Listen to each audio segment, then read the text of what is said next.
आणि आमच्यातले आमदार 36च्या पुढे जेव्हा जातील तेव्हा एकच गोष्ट होऊ शकते की हे 36 बीजेपीत जाऊ शकते।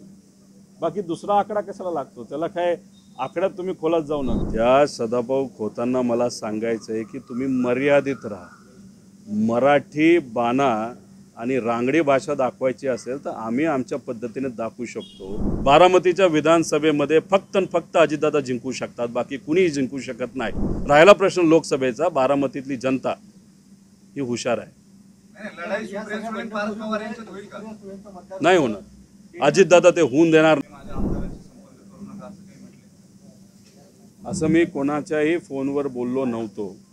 जर समजा मी बोललो असं तुमचं मत आहे, तुम्हाला कुणीतरी सांगितलं असेल तर तुमच्या म्हणण्यानुसार नितीन पवारांच्या फोनवर मी फोन केला आणि तो फोन दादांनी उचलला, म्हणून दोनच व्यक्ती तिथे होते आणि जे काय प्रायव्हेट संभाषण झालं असं ते म्हणतात, हे जर संभाषण मीडियापर्यंत पोहोचलं असेल तर याच्यावरनं तुम्ही समजून घ्या की माझ्या फोनचा, माझ्या म्हणण्याचा, नाहीतर माझ्या भूमिकेचा अशा पद्धतीने सुद्धा काही लोक उगाचच काही वावड्या नाहीतर पतंग नाहीतर काय म्हणायचं पुढ्या हे सोडत आहे असं माझं मत आहे।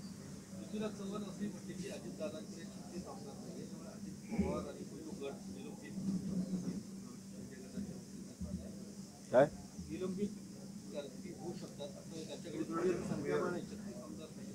नाही 36 आमदार कशासाठी पाहिजे हे लोकांना कळू द्या ना। 36 आमदार हे 2/3 मेजॉरिटी हे विलिनीकरण होण्यासाठी लागतात। म्हणजे भाजप हा पक्ष आहे आणि आमच्यातले आमदार 36च्या पुढे जेव्हा जातील तेव्हा एकच गोष्ट होऊ शकते की हे 36 बीजेपीत जाऊ शकते। बाकी दुसरा आकडा कशाला लागतो? त्याला काय आकड्यात तुम्ही खोलात जाऊ नका। कुठेतरी लोकात एक वेगळं कन्फ्युजन आहे। 36चा आकडा हा बीजेपीत जाण्यासाठी लागतो, त्यामुळे अशा पद्धतीने हा आकडा नाही तर हे आमदार एकत्रित करण्याचं काम बीजेपीत जाण्यासाठी केलं जातं का असं तुमचं म्हणणं आहे का?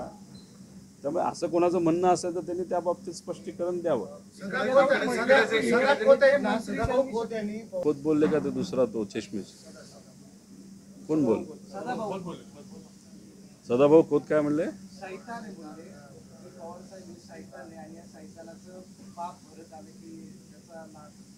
त्या सदाभाऊ खोतांना मला सांगायचं आहे की तुम्ही मर्यादित राहा। मराठी बाणा आणि रांगडी भाषा दाखवायची असेल तर आम्ही आमच्या पद्धतीने दाखवू शकतो। बातमी करण्यासाठी तुम्ही तुमची लायकी जर सोडत असाल तर आम्ही काही इथं शांत बसणार आहोत का? तर आम्ही मर्यादित राहावा। ठीक आहे, तुमची सत्ता आहे, तुमची आता घुसमट होती, तुम्हाला आमदारकी मिळत नाही म्हणून कदाचित ह्या गोष्टी तुम्ही टिमकी वाजवत असाल, पण लोकांनी जर तुमची टिमकी वाजवायला सुरुवात केली ना तुमचं तोंड दाखवायचं लायकीचं तुम्ही राहणार नाही, एवढंच इथं सांगतो।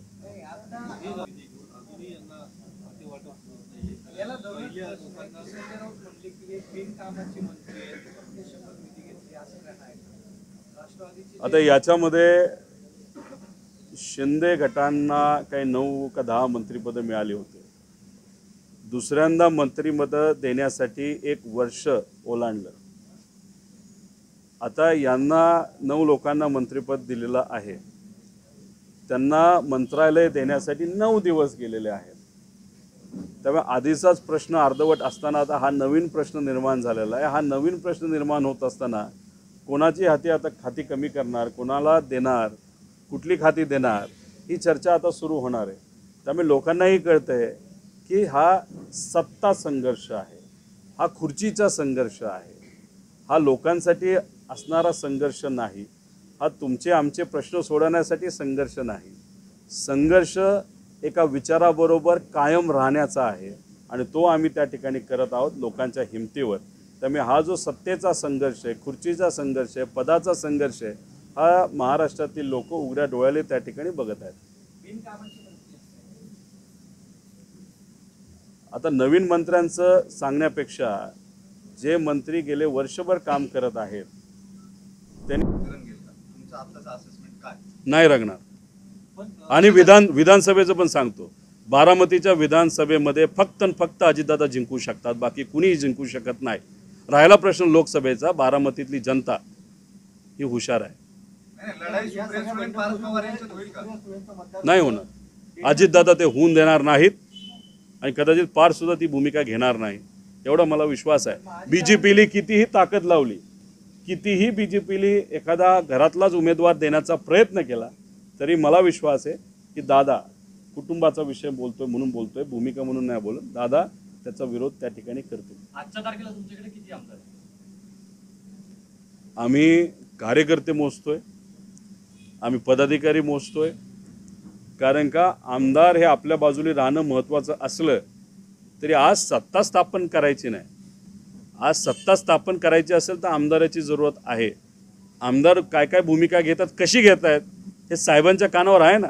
आज जे काही आमदार पलीकडे गेलेले आहेत, तुम्हाला असं वाटतं की साहेबांची चर्चा केली नाही?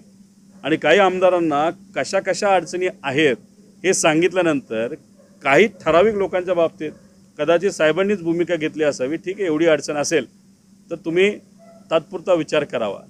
तात्पुरता विचार जेव्हा केला जातो आणि खऱ्या अर्थाने जेव्हा इलेक्शन समोर येतं तेव्हा ठराविक लोक जी आहेत, जी चांगल्या विचाराची आहेत आणि त्यांना खरंच अडचण होती, व्यक्तिगत नाही दुसरी कुठली, तर पवारसाहेब वेगळी भूमिका त्यावेळेस घेतील. पण जे लोक सुरुवातीपासून आणि मुद्दामून आणि कुठेतरी साहेबांच्या विरोधात बोलत आहेत, विचारसरणीच्या विरोधात बोलत आहेत, ते आमदार असतील तर त्यांना कदाचित येत्या काळामध्ये साहेब उभं करणार नाही. पण जे लोक योग्य अशी भूमिका घेत आहेत, नाही तर भूमिकाच घेत नाहीत, नाही तर घेऊच शकत नाहीत.